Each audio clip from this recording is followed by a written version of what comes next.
नमस्ते सबैजनालाई स्वागत छ दिनु ब्लगमा। यो चाहिँ मेरो थर्ड भिडियो एमाजोन सम्बन्धी। यीभन्दा अगाडिका दुईवटा भिडियोमा चाहिँ मैले नेपालबाट नै एमाजोन युएसएमा सेलर सेन्ट्रल एकाउन्ट कसरी रजिस्टर गर्ने र आफ्ना प्रोडक्टलाई चाहिँ कसरी लिस्टिङ गर्ने भन्ने कुराहरू समेटेर भिडियो बनाएको थिएँ। र आजको भिडियो चाहिँ एमाजोनको प्लेटफर्ममा जानुभन्दा अगाडि, एमाजोनको जुनसुकै प्लेटफर्ममा जानुभन्दा अगाडि चाहिँ के कुराहरूको चाहिँ तयारी गर्ने, कस्ता कुराहरूलाई अभोइड गर्ने र कस्ता कुराहरूको तयारी गर्ने भन्ने कुराहरू समेटेर चाहिँ मैले आज यो भिडियो बनाएको छु। आई होप तपाईहरुलाई मन पर्नेछ। र अब बाँकी अरु कुरा नगरिकन भिडियो स्टार्ट गरौँ है त। कुनै पनि बिजनेस स्टार्ट गर्नुभन्दा अगाडि चाहिँ बिजनेस भनेको के हो, त्यो बिजनेस कसरी गर्ने, कुन ठाउँमा गर्ने, कति लगानी लगाउने भन्ने कुरा चाहिँ एकदमै इम्पोर्टेन्ट हुन्छ। हो, सेम रुल एमाजोनमा पनि लागू हुन्छ।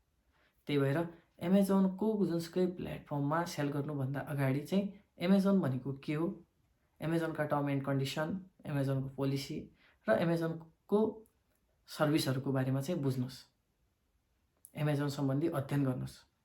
र तपाई नेपालबाट नै एमाजोनमा चाहिँ एमाजोनको अरु प्लेटफर्ममा, अरु कन्ट्रीमा सेल गर्न चाहनुहुन्छ भने चाहिँ पहिला चाहिँ त्यो कन्ट्रीको रुल एन्ड रेगुलेसन कस्तो छ, त्यो कन्ट्रीमा चाहिँ कुन प्रोडक्टको डिमान्ड बढी छ भन्ने कुरा चाहिँ बुझ्नुस्। र नम्बर 3 मा चाहिँ कस्टम एकदम इम्पोर्टेन्ट छ। किनकि तपाई चाहिँ नेपालबाट अरु कन्ट्रीमा सेल गरिराख्नु भएको छ। तपाईले चाहिँ फर एक्जाम्पल आफ्नो इन्भेन्ट्री चाहिँ एमाजोन युएसए मा सेन्ड गर्न चाहनुहुन्छ भने चाहिँ तपाईले शिपमेन्ट सेन्ड गर्दाखेरि के डकुमेन्ट चाहिन्छन्, कस्टम क्लियर कसरी गर्ने, कस्टममा कति इन्भेन्ट्री सम्मको सामानको चाहिँ ट्याक्स लाग्छ, कसरी लाग्छ, कुन ट्याक्स लाग्छ, कुन ट्याक्स तपाईले पे गर्नुपर्छ भन्ने कुराको बारेमा बुझ्नुस्।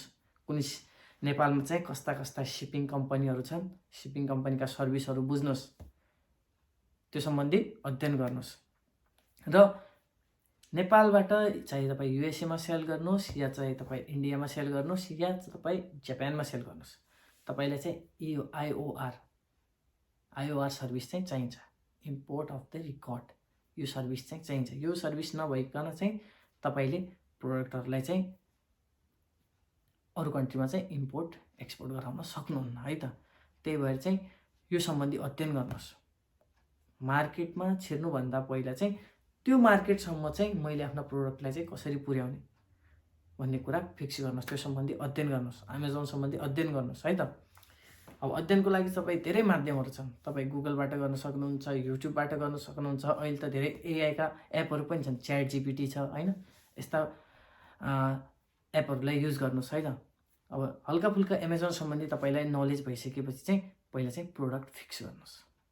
कुन प्रोडक्ट कुन मार्केटमा कसरी सेल गर्ने र तपाईले सिलेक्ट गर्नुभएको प्रोडक्टको डिमान्ड चाहिँ त्यो कन्ट्रीमा कति छ र कुन अमाउन्ट सम्म चाहिँ त्यही प्रोडक्टको कम्पिटिसन प्राइस चाहिँ कति छ, त्यो कुरा सम्बन्धी चाहिँ अध्ययन गर्नुस्। र तपाईले चाहिँ त्यो प्रोडक्ट चाहिँ कति अमाउन्ट सम्म सेल गर्दा चाहिँ तपाईलाई कति रेभेन्यू आउँछ, कति प्रॉफिट हुन्छ भन्ने कुरा चाहिँ क्याल्कुलेसन गर्नुस्। त्यो पछि चाहिँ इन्भेस्टमेन्ट, तपाईसँग कति बजेट छ त्यो कुरामा चाहिँ पहिला नै क्लियर हुनुस्। मसँग यति बजेट छ, मैले यति बजेट इन्भेस्ट गर्न सक्छु, यतिसम्म चाहिँ मलाई चाहिँ लसै भए पनि मैले चाहिँ अफोर्ड गर्न सक्छु भन्ने कुराहरुलाई चाहिँ एकदमै माइन्ड सेटअप गर्नुस्। यस्तो हैन कि मार्केट एमाजोनमा सेलर सेन्ट्रल एकाउन्ट रजिस्टर भइहाल्यो, प्रोडक्टहरु सेन्ड गरिदिहाल्यो र सेल बुस्ट हुने भयो। यो सबै के हुँदैन, यो सब एकदम रङ हो। किनकि सेल बुस्ट हुन टाइम लाग्छ।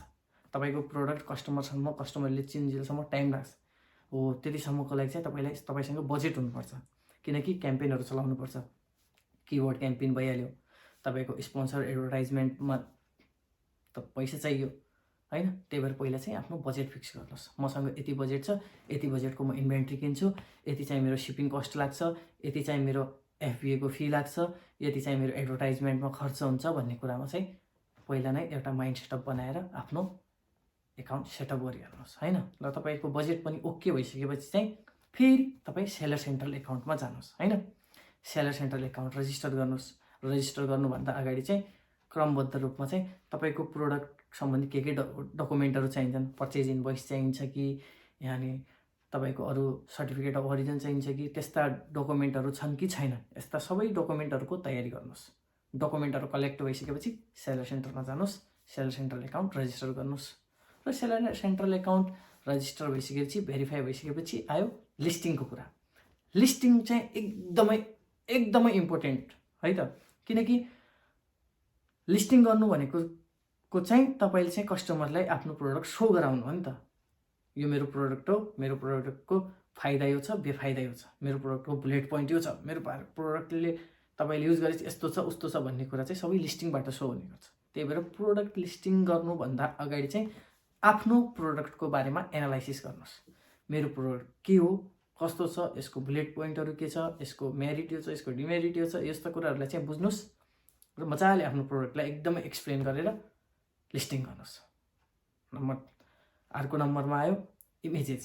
प्रोडक्टको इमेजलाई एकदम हाई क्वालिटीमा पहिला चाहिँ इमेजको गाइडलाइन्सहरू पढ्नुहोस्। एमाजोनमा गएर कस्तो कस्तो के गाइडलाइन्सहरू छ त्यो अनुसारले आफ्नो प्रोडक्टलाई फोटोसप गर्नुहोस्। मजाले एकदम स्टोरी तरिकाले प्रोडक्ट बनाओस्। मेन टाइटल, त्यो पछि यस्तो गरेर प्रोडक्टलाई स्टोरी हिसाबले चाहिँ प्रोडक्टलाई त्यो फोटोसपहरू गरेर प्रोडक्टको इमेजेसहरू अपलोड गर्नुहोस् हैन। र तपाईँको लिस्टिङ कम्प्लिट भयो। लिस्टिङ कम्प्लिट भइसकेपछि चाहिँ फेरि आयो सिपमेन्टको कुरा।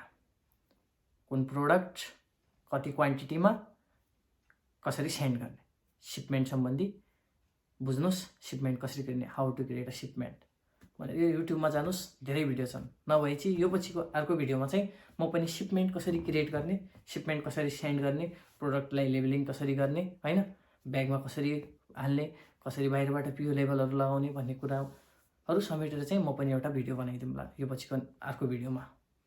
र त्यो पछि चाहिँ सिपमेन्ट सेन्ड गर्दाखेरि चाहिँ सिपमेन्ट कम्पनी, कुन सिपमेन्ट कम्पनी युज गर्दाखेरि चाहिँ तपाईँलाई के कम पैसा लागिरहेछ त्यो सिपमेन्ट सम्बन्धी बुझ्नुहोस् र एउटा राम्रो सिपमेन्ट कम्पनी युज गरेर सिपमेन्ट सेन्ड गर्नुहोस्। सिपमेन्ट सेन्ड गर्दाखेरि पनि डिडिपी डिडियु हुन्छ। डिडिपी भनेको के हो, डिडियु भनेको के हो, त्यो सम्बन्धी अध्ययन गर्नुहोस्। र तपाईँ एफबिएमा प्रोडक्ट सेन्ड गरिराख्नु भएको छ भने चाहिँ तपाईँको सिपमेन्ट कम्पनीले चाहिँ डिडिपी सुविधा दिइरहेछ कि छैन त्यो कुरा पनि बुझ्नुहोस् र कति पैसा लागिरहेछ त्यो कुरामा पनि बुझ्नुहोस् र कुन ठाउँमा कति पैसा खर्च भइरहेछ त्यसलाई चाहिँ रिपोर्ट गरिराख्नुहोस्। किनकि पछि प्रोडक्ट तपाईँको त्यहाँ पुगिसकेपछि प्राइस बढाउन घटाउन तपाईँलाई एकदमै सजिलो हुन्छ है त। त्यही भएर इन्भेस्टमेन्ट चाहिँ एकदमै ठुलो रोल हुन्छ यहाँनिर। र तपाईँले प्रोडक्ट लिस्टिङ पनि गरिसक्नुभयो। प्रोडक्ट लिस्टिङ भइसकेपछि तपाईँले इन्भेन्ट्री पनि सेन्ड गरिसक्नुभयो। सेन्ड गरिसकेपछि एमाजोन स्टोरमा तपाईँको प्रोडक्ट पुग्यो। प्रोडक्ट पुगेपछि प्रोडक्ट त लाइभ भइहाल्यो। लाइभ भएपछि अब कस्टमरहरू चाहिँ कसरी मेरो प्रोडक्ट पर्चेज गर्ने, सेल चाहिँ कसरी बुस्ट गर्ने भन्ने कुरा चाहिँ एकदमै इम्पोर्टेन्ट छ। इफ तपाईँ फर्स्ट टाइम तपाईँ बिगिनर हुनुहुन्छ, तपाईँको प्रोडक्ट न्यू छ भने चाहिँ एमाजोनमा जुन तपाईँको जस्तै तपाईँले एउटा टोय पठाउनु भयो हैन, एउटा गुडिया पठाउनु भयो, त्यही गुडिया एमाजोन युएसएमा कतिसम्म सेल भइरहेछ र तपाईँ त्यही एमाजोनको अरू सेलरको प्राइससँग कम्पिट गरिसक्नु भएको छ कि छैन त्यो कुरालाई बुझ्नुहोस्। इफ तपाईँले हल्का प्रोडक्टको प्राइस डाउन गरेर तपाईँको प्रोडक्ट सेल हुन्छ भने चाहिँ हल्का डाउन गर्नुहोस्, हल्का माथि गर्न सक्नुहुन्छ भने माथि गर्नुहोस्। त्यो चाहिँ तपाईँमा भर पर्छ हैन। त्यो पछि आयो एडभर्टाइजको कुरा। अब एडभर्टाइजमेन्ट त गर्नै पर्यो प्रोडक्टको हैन। यस्तो होइन कि नेपालमा चाहिँ मेरो रिलेटिभहरू छन् यसलाई भन्छु उसलाई भन्छु फलानालाई भन्छु, यस्तो हुँदैन। तर एमाजोन त युएसए सेलर एकाउन्टमा तपाईँ सेल गर्न चाहनुहुन्छ भने एडभर्टाइज त प्रोडक्ट गर्नु पर्यो। त्यसको लागि हुन्छ स्पोन्सर क्याम्पेनहरू हुन्छन्, किवर्ड त्यो सम्बन्धी चाहिँ तपाईँलाई अनुभव हुनैपर्छ। विदाउट एमाजोन नलेज चाहिँ तपाईँलाई यहाँनिर चाहिँ एकदमै गाह्रो। तपाईँले स्पोन्सर क्याम्पेन नगरिकनै तपाईँको प्रोडक्ट सेल हुने चान्स नै हुँदैन। त्यही भएर स्पोन्सर क्याम्पेन भनेको के हो, किवर्डहरू भनेको के हुन्, बिड भनेको के हो, बिडलाई चाहिँ कसरी एडजस्ट गर्ने, कुन किवर्डमा कति बिडहरू लगाउने, किवर्ड स्ट्राटेजीहरू तपाईँले बुझ्नु पर्यो। त्यो सम्बन्धी पनि अध्ययन गर्नुहोस् हैन। त्यो पछि इन्भेस्ट गर्नुहोस्, प्रोडक्टलाई सेल गर्नुहोस्। सेल भइसकेपछि कस्टमर सर्भिस राम्रो दिनुहोस् हैन। यही हो। यी कुराहरूलाई, यी साना कुराहरूलाई चाहिँ पहिला नै ध्यान दिनुहोस्। कुनै पनि प्रोडक्ट सेल गर्नुभन्दा पहिला चाहिँ त्यो प्रोडक्ट सम्बन्धी के डकुमेन्टहरू चाहिन्छ, कसरी सिपमेन्ट क्रिएट गर्ने, यो गर्ने भन्ने कुरालाई चाहिँ एकदमै बुझेर एमाजोनमा छिर्नुहोस्।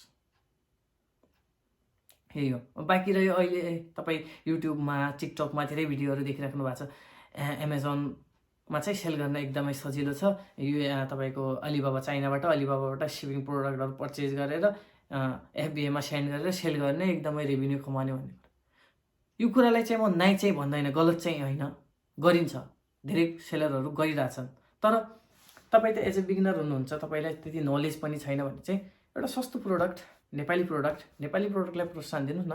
एउटा राम्रो नेपाली प्रोडक्ट लिनुहोस् जसको कि तपाईँलाई पर्चेज प्राइस तपाईँलाई एकदमै कम परिरहेछ। त्यस्ता प्रोडक्टहरू सर्च गर्नुहोस्, त्यस्ता प्रोडक्टहरू लिनुहोस्। सानो प्रोडक्ट, धेरै इन्भेन्ट्री नलिनुहोस्। एउटा प्रोडक्टको 50, एउटा प्रोडक्टको 20, ल 30बाट नै सुरु गर्नुहोस्। तपाईँ सिर्फ फर्स्ट स्टार्टिङमा एउटा प्रोडक्टबाट स्टार्ट गर्नुहोस्। एउटा प्रोडक्ट लिनुहोस्, त्यसको 30, 40, 50 इन्भेन्ट्री एफबिएमा सेन्ड गर्नुहोस् र हेर्नुहोस् न तपाईँको प्रोडक्ट कसरी जान्छ, त्यसको डिमान्ड बढिरहेछ कि घटिरहेछ कि, त्यस्ता कुराहरूलाई एनालाइसिस गर्नुहोस्। 1-1.5 महिना, 2 महिना, 2.5 महिना, 3 महिना टाइम दिनुहोस्। किवर्डहरू, क्याम्पेनहरू लगाउनुहोस् होइन, क्याम्पेन सम्बन्धी बुझ्नुहोस्। जति जति तपाईँको अनुभव बढ्दै जान्छ तपाईँको सेल पनि त्यति नै बुस्ट हुँदै जान्छ। त्यही हो। अब योभन्दा अरू कुनै कुराहरूमा डाउट छ भने चाहिँ मलाई कमेन्ट या फेसबुकमा डाइरेक्टै मेसेज गर्न सक्नुहुन्छ। लिङ्क चाहिँ मेरो युट्युबमा रहेकै छ। अब बाँकी के भनौँ, तपाईँहरूले चाहिँ मेरो भिडियो मनपर्छ भने चाहिँ लाइक, सेयर, कमेन्ट गरिदिनु होला। अनि च्यानललाई चाहिँ प्लिज सब्सक्राइब गरिदिनु होला।